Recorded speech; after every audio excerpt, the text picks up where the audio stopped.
Welcome to the Owner Identity Podcast, where we empower men experiencing same-sex attraction to live a life of purpose and possibility through the power of Christ and for the glory of God.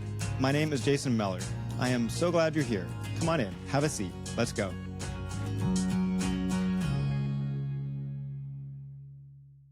Hey guys, welcome back to the podcast. I am so excited to be talking to my friend Harrison today.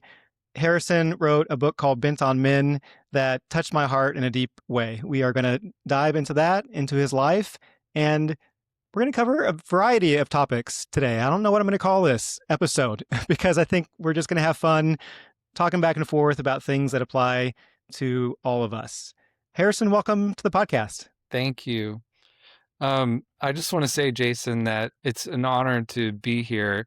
I've been listening to your podcasts for a while, and I just love that you are creating a space for men to come and reconsider their thought patterns that so often they keep to themselves. And it's been a help to me too. There's things that I'm thinking, oh my goodness, he just put words to things I've been thinking about but have not attempted to say.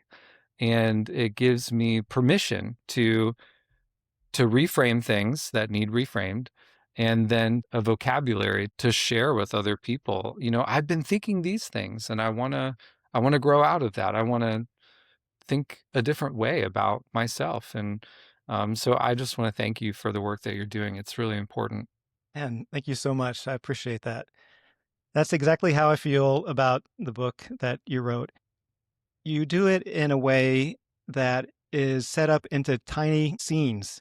I don't know how many chapters there are. It seems like 25 or 30, but they're all like something like 4 that, yeah. pages long each. And I'm just there in each of the scenarios. And I'm there because you're telling me your thoughts on like a minute to minute or second to second basis a lot of times. And you're telling me how you're feeling in your body, you know, how those thoughts are affecting your emotions and affecting your body. Because we can say that, okay, yeah, I experience same-sex attraction, but I really think that it's often in those thoughts that, am I the only person that's thinking this? These specific ones, that helps us to feel not alone. Life happens in the specifics, and the more specific we can get, the more we can heal. You know, one of the specific things that you said is that you just had a curiosity about what men looked like under their clothes. And you went into detail about that in the book.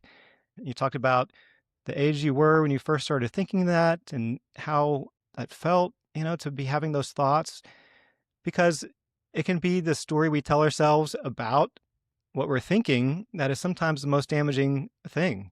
It's like, all right, whatever. I have a desire to know what somebody looks like under their clothes. But it's when I say, and that means that something's wrong with me, or that I'm uniquely broken, rather than I just am interested in how I measure up, what normal looks like. Tell me a little bit about that. Yeah, I wanted to open with that because I wanted to show how curious I was at such an early age, long before I would be going through puberty, long before I would be having sexual desires. I had an interest in knowing who I was as a sexed individual. And I had feelings and thoughts about that long before sexuality enters the picture. And so I knew that I couldn't possibly be the only one that was curious about those things. But at the time, I certainly did. You know, at the time, it really felt like, gosh, other boys they get it. They know how to be a boy. They're not curious about how to be a boy. They just are. But me, you know, I don't know how to do this. And I don't know why I'm different. And I can't let anyone know. And those are all thoughts that came in long before we're talking about sexual attraction. And so, you know, I don't know how many chapters in, you know, before I even get to puberty where there's so much differentiation happening in my mind. Um, and so then I wanted to, each chapter represents a worldview shift, where I thought this about myself. And then this thing happened and it changed my thinking to something even worse. And in my isolation and in my privacy and without having anywhere to process those things, each little worldview shift makes sense. It's logical. Mm, It's like, okay, right. oh, I can see why you would think this negative thing. There's a logic to that story that would reinforce your worldview. And so I spent the first half of my book showing these each little shift, why I would think these bad things about myself. And then you can begin to understand and appreciate why somebody believes they're so awful. I feel like when we're young, we have these big emotions and big thoughts that we don't know what to do with. And when we get the idea in our head that we can't tell somebody else about that, we're stuck, and then they Yeah. just get bigger. We add on some other lie to it. Satan hands us a different interpretation and just snowballs on itself. And for me, I'm a really thoughtful, introspective person. When I was a kid, I just took everything in so deeply that I had to have somebody to tell about those things, and I didn't really. I was kinda like you. I had all this stuff that was building up inside of myself that caused me to feel different over time. Hmm. Sometimes it's just the fact that I have all of these things that are building up, and I'm imagining that I'm different that causes so many issues in life. What would you say that idea Yes. of separateness? It's me looking in from the outside. It's all too easy for us to take incidents, even as adults, and to think, um, oh, this experience that I had, well, I'm the only one. Being able to process it with other people helps me realize, like, I'm not really all that different. And when I am different, it doesn't mean what I think it means. But I'm curious what that's been like for you in your journey. Do you feel like you've kind of arrived, or that you're on this journey where you're still learning about yourself? I hope I continue to learn and grow forever, you know? That's something that really fulfills me as a person. I've been able to look at my attractions with neutrality. I love that word in reference to my attractions, that they don't have to be right or wrong. I don't have to let them mean anything about me. And that's been one of the most powerful things when I can say he's an attractive guy, period. That's one of my podcast episodes, rather than attaching a whole nother story to it. It took a long time to realize the impact of what I'm telling myself. For me, when I went into another support group with other folks that experienced same-sex attraction, and they were able to tell me the things that were in their mind, and I felt like they could read my own mind, then the lie that I'm the only one thinking this or that I'm alone, I couldn't believe it anymore. When I got into recovery and I started to really take a close look at my attractions and some other things that were hard in life, I thought I had to figure all this out to get to level ground with other guys or other people just to get in the race. We're all wanting to grow, we're all wanting to improve in our life. And I would see other people take courageous action, and I wanted to do that. But I thought before my efforts will actually count, I have to fix this. I have to move beyond this problem, these Mm, attractions. And then I can start saying, all right, I got my feet on the starting blocks. I'm going to go live life. That was one of the biggest shifts for me, is to honoring my story, honoring my journey. I had to learn to celebrate that and to say, all right, we all want to struggle and make progress in life. I want to do something hard and then get to a place where I can look back and celebrate it and then do the next thing. But when we discount all of that because we haven't gotten our same sex attractions out of the way or gotten into the normal routine of what other guys do so we can actually celebrate the work that we're doing in life, it's so defeating. mhm. And that's why I love in your book, you're honoring that entire journey of I'm taking this redemptive risk with this person. I am growing in this friendship. in this way. I can have some arousal towards a friend and not completely freak out about it or run the other way. And I'm going to celebrate that. One of the last chapter of your book, just to the end, is when you decide you're going to pull the curtain back in the shower and reach for a towel, exposing yourself to your friend that's there, just hanging out in the bathroom talking to you. You're like, why is he here? Doesn't he know I'm supposed to be getting out of the shower? But he could care less. He doesn't even think twice about it. But you celebrated that. And for you and your journey, that was a really big deal. Such a big deal that you let it be the final chapter of the book. And I don't know. I think that's something that everybody has to learn and to grasp of we're on our own journey. So then I got That's right. excited about recovery. I got excited about changing the story, about talking with other people because it mattered. That story mattered. My life mattered. The struggle, the mess, and didn't have to hurry up and get past it so I can move on. And that just Mhm. created so much more richness in life. Got to have conversations like these. I got to deepen relationships and friendships with other people closer to God is where I found myself because I had to lean on Him for courage to look at the hard things. So it just became a beautiful process that made me love life, live more alive, like in the moment. Can you relate to that? Yeah, we too often carry ourselves like a big apology wherever we go, and we just can't fully exhale in any setting that we're in because there's always some part of us that's holding back because we're nervous that if we really let loose and really show up as we really are, there's just too much for someone, too much sin, too much whatever. And so I think you've said it before, like we edit ourselves in these different settings. And blessed is the man who does not need to do that.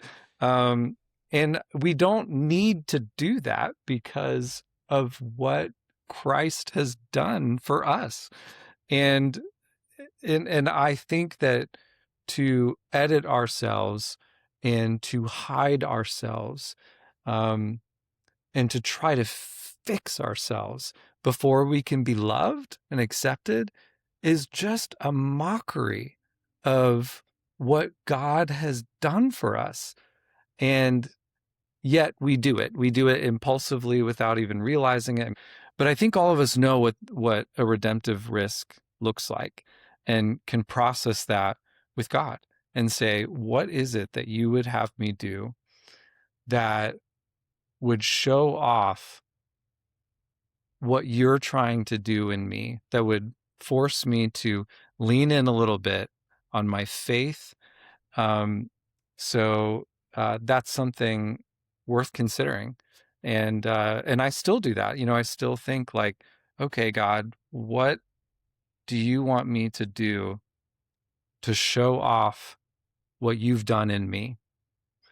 And when I hear from him, I'm always like, ah, really? Even that? And because they're scary. They're scary. It puts things on the line. It puts its skin in the game.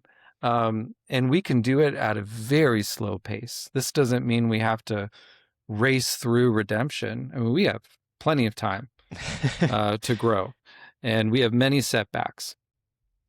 Well, you were talking about, listening to the Spirit and really seeing how God can be a light through you as we take risk. One of my favorite parts of the book was when you talked about how God saw you and delighted in you. You said each cell in your body gave way to something else, something scandalous. You noticed that God was not avoiding you, but rather you enthralled and delighted him as if you were a prize or something to show off, as if God took pleasure seeing you in full sunlight, squarely before him, with his gaze of fatherly affection, as if God brimmed to the seams of his heavenly self with excitement at what he was making you into.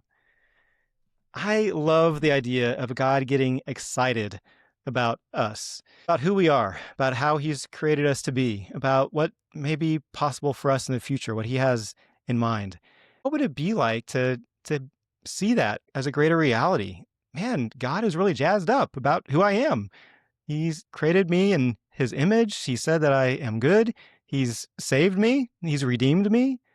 Wow, because of that, what is possible? I think sometimes God just is like holding his breath, like, all right, come on, catch my vision for you. Where and when did you really start to integrate that into your life? I think that dawned on me in multiple ways over time through the love that I experienced from other people and realizing that I was putting so much energy into resisting their love. And then realizing what God actually did for me. He purchased us with a price at the cost of his own life. He's not indifferent about our presence. He wants us totally. And we do not have to think about how we're supposed to show up in his presence. We just get to be who we are. And when we show up and we see him for who he is, it changes us. And we want to do the things that he has for us. We want to embrace the identity that he has gifted us. At one point, I realized to do anything less than accept that for me was disobedient. Because what I was doing before was I thought I was doing some kind of justice to God, or that I was proving to him that I was really sorry for who I was.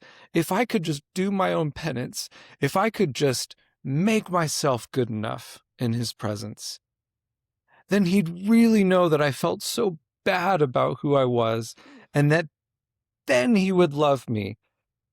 That's not who he is. It doesn't work that way. He doesn't want our pathetic attempts to change ourselves. When I realized that it was, sinful for me to continue thinking so little of myself, because that's not how God was thinking of me. And so that big gap between what I wanted myself to be, this awful, disgusting thing. And if I could just be so honest about that, then God would be like, that's right. You are disgusting. And, now that you know that I accept you, I mean, that's ridiculous. That's not how he is. But that's how I carried myself for so much of my life. Own your identity. Like, that's the identity that God gave us. It's ours. It's ours. We've inherited it. And it Yeah. just really excites me. So anyway, I'm getting off the chain here a It little bit. changes everything. It Yes. does. Changes everything. Yes. Man, I think we show up in relationships differently. And that's one thing I want to talk about. Friendships are huge. Talk about friendships. I want to talk about your marriage relationship. But if I'm coming to it from a place of lack, I need to get something from this person versus, hey, I'm going to own my identity in Christ as a man, as a believer, as somebody with great worth and value that has something to bring to a friendship, a relationship. And yeah, maybe I have a lot of areas that I could grow that I would love maybe to have more confidence in. And I believe that God can use other people, to speak to me, but it's not out of a place of desperateness. It's not out of a place of I need to go to get something, but it's cultivating the seed of masculinity, of Mm-hmm. worth that God has already given me. And it's an Mm-hmm. opportunity to grow. And I always have something to give. I don't need to have a friendship so I can get to a certain place that I decide I have now something to offer this person. I start Mm. out believing that I have something to offer, and Yeah. I'm allowing them to be more vulnerable to say that they don't have to be perfect either. And when I maybe am insecure, but I'm believing at the same time that I have great worth and value, that's something powerful. So when you think about Mm-hmm. a friendship, Harrison, and you want to grow into it, you see another guy that you really just admire, you think it would be fun to be around him, maybe you're feeling insecure, maybe you're not. How do you know that no matter what, you are bringing something of value to that friendship. I have to believe it going in. Like you said, I don't need to go into that friendship thinking that this other person is more than me and I'm taking from them and hopefully they don't mind. You know, that's not the mindset we want to have when we go into a friendship. Um, I love the word you used, a liability. Yeah. It's so easy to think, you know, I'm an expense to this person in some way.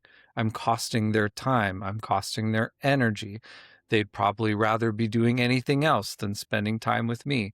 A lot of these things are usually untrue, but we do go into friendships assuming that all too often.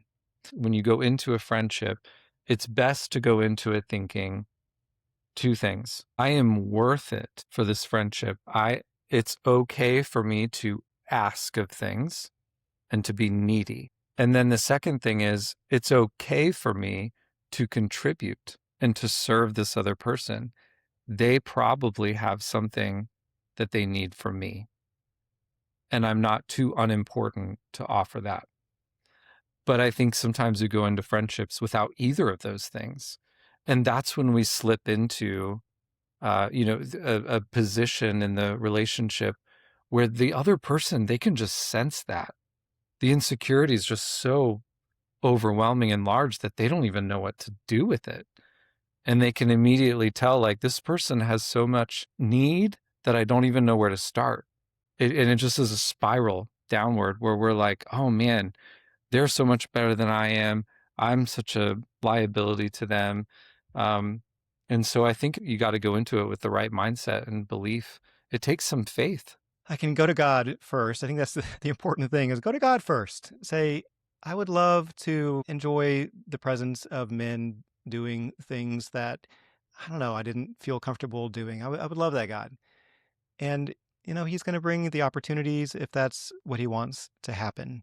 But when I go out and I try to manufacture something, then that's where I'm in a different place. And I can kind of feel that in my body. I can feel like I'm more constricted, a little bit more tense or, trying to control versus if I'm more open and inviting what God has to bring into my life, then it is a gift rather than something I feel like I have to have or deserve to have. I love the idea of being somebody that invites good things into your life that God is going to give. So, Harrison, tell me a bit about Jessica. Meeting her, deciding that you're going to take a risk in asking her out, and eventually getting married. Tell us about the whole process, and then tell us a little bit about what it's like having been married, what some of the challenges are, and what you would have to tell somebody that is considering dating or marriage. So I met Jessica in a time of my life when I was going through a lot of change. I guess I should clarify, it was really after I had gone through a lot of change. I'd grown a lot to accept who I was. I felt very comfortable in my skin. I also had not really thought about, do I want to get married? Do I want to have kids? Do I want to have a family? I would say at that time, I was pretty preoccupied with other ministry opportunities, with other things right before me. And then wham, she just showed up in my life and I was so intrigued by her. And I thought, I have nothing to lose. I didn't even tell my friends that, oh, I'm going to ask her out. I'm going to get her number. I'm going to see if she'll go on a date with me. Because I really just kind of assumed she would say no. And then that would be that. We'd move on. So it was a curiosity of mine that I thought, you know, I kind of have a motto that I reoccurs in my life that's like, just don't die wondering. I love to take risk. And taking a risk is a real privilege. You can't take risk in life if you're too insecure, if you feel like you're unworthy. But like I said, I'd gone through so much transformation to know, you know what? If she rejects me, so what? I am who I am. God loves me. you know, it wouldn't destroy me. And so I thought I'm going to do it. And she knew she had been present at my baptism as an adult believer, where she would have heard a public testimony about some of what I'd experienced with my sexuality. In some ways, it was a little bit easier to ask her out. In some ways, it was a little bit harder because it's like she knows this about me, and the the easy part is like, well, there's not some secret that she, I have to some at some point expose to her. She's already aware. Um, and so I called her up and we laughed to this day about it. She didn't really give me a firm answer. She just, when I told her I would like to take her out for dinner, she was like, "Oh," and I was like, "Okay, I'll take that as a yes." So I made some plans, and she came out, um, and I knew I was just having fun. I knew that I was in over my head. She was more established than I was. She was a couple years older, and so I was still in college, and she'd already had a job. At this point, she'd already owned her own house. Um, she was in a different stage of life, but I kept with it. It worked out. Um, and then months later, when things got more serious, I brought the topic of my sexuality up, and it was devastating. I had assumed that she knew all she needed to know. And I think what was devastating was she realized, like, I thought this stuff was squarely in the past. And you're telling me now that you still deal with some level of attraction to men? I told her I don't consider my orientation to be totally defined by what does or does not arouse me, because that has shifted as I've gone through healing. And so it seems flimsy for me to say that I'm, attracted to men when that doesn't seem like it's actually totally the case. It was so hard for her to hear that. It made her question everything about our relationship. And she started to read books. She started to ask questions of other couples, and she was not hearing good stories. she was, and she was devastated. She thought, I must be so stupid to stick with this guy. And so it was not an easy path moving forward after that. But I held the line of, I am committed to you. I will be faithful to you, if we get married, but I'm not going to promise to you anything about what sex is going to look like, because I don't know. And that at some point she had to reckon with that and decide, is this the kind of relationship that I want to enter into? And ultimately she processed that for a long time, and she decided, yes, this is what I want to do. This is what I want to enter into. And I had to be sure that she understood that. So that when we go into marriage, that if things are difficult in the bedroom, that we're ready to deal with that. Because I just didn't know what was going to happen. This is my story. This is what happened. Sometimes people ask, like, do you think I should get married? And I'm like, oh my gosh, I don't know. Ultimately, I really don't know. It's something, a lot of times it's between you and God. And but I really felt from God that he was more concerned with having all of me and my devotion to him. And if marriage was a part of that, great. If not, great.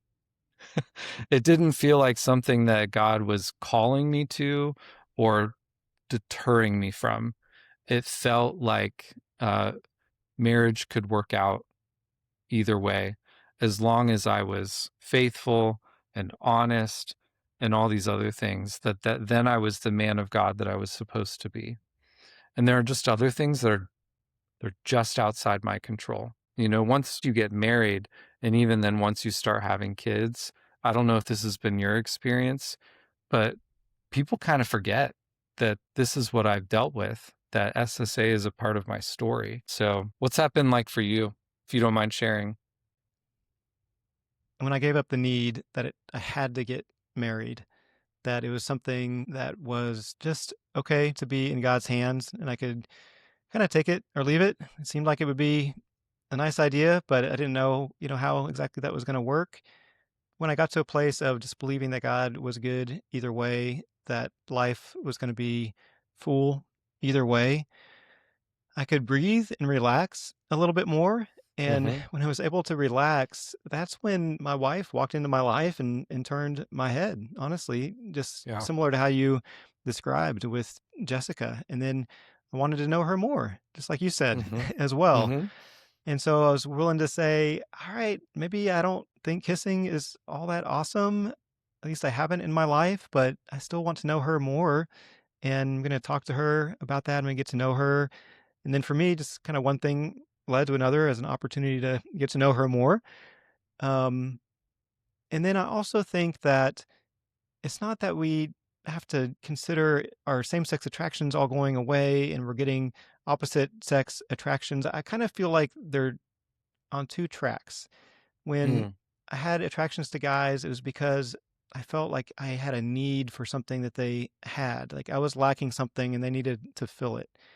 When I have attractions towards my wife, it's because I am excited about what we can create together, that I have Mm. something I can give to her out of my Yes. fullness, and that she has something she can give to me out of her femininity, that we can Mhm. create and make something together. And so when marriage has gotten hard in life, I have felt like I need something at times. I felt Mhm. insecure. I felt a desire to escape. And that's when I'd have a bigger attraction towards a guy or a temptation to fantasize or look at porn, or I would just notice guys more. And I'm like, what's the deal? Why today am I noticing these guys and I wasn't over the weekend? Mm. Well, today it was just a hard day. And somehow they're going to give me something I don't feel like I have. And I don't have to freak out about that. I can say, this is a clue that maybe something is going on with me that I can look at. And so that's been really helpful and beneficial to see my attractions more as a signal rather than something to freak out about. Mhm. Say, all right, Mhm. something's going on. How can I go to God? How can I maybe be honest with my wife about some fears that I have, maybe some insecurities, or just like, hey, babe, I'd love to connect more emotionally because I feel distant. And I can let my attractions towards guys, if they come up in the moment, remind me that I need some healthy connection and move Mhm. towards my wife in that way. You had a couple bedroom scene examples in your book. The first was your wedding night when you didn't Mm. know what was going to happen, just like you said, and it all just worked. That was my experience. I just lost where I ended and she began, and we had this great experience. Mhm. And, I mean, it's not always perfect. Sometimes things work on the wedding night and some things don't work. But you had another experience later on in marriage where it wasn't working in the bedroom one evening Mm. and your wife got hurt by that. Yeah. And she said, I don't know. I feel distant. I feel like maybe I'm not pretty enough. And you're like, no, that's not it at all. Um, what it was is that you were feeling insecure because you weren't bringing in as much money as you thought you would like to as a husband and Mhm. provider. You didn't feel like you were the man that she deserved in that moment. And it just caused you to be in your head and to feel like you didn't have, something to offer to her in that moment. Do you Mhm. want to tell us a little bit more about those two scenes? Yeah. I wanna thank you for even just bringing this up, and something you said just a little bit ago about, um, the source of your attractions to men being on this totally different plane, and then the source of your sexual attraction to your wife comes from a place of wanting to offer, comes from a place of generosity. Whereas a source of attraction to men comes from a place of lack and insecurity and need. Because I think too often people see it as like a spectrum. Attraction that would be to the opposite sex is coming from this place of that's just so different from that, a place of abundance. And it feels holier and um, but anyway, to answer your question about those experiences of, success and failure, for a lack of better way of framing it. I'm going to initially frame it that way. I'm going to come around and tell you why that's not a good framework.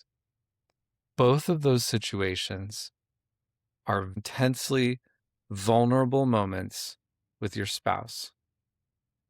By design, you're naked and you show up with all these unspoken things, all these emotions, and so much outside of your control.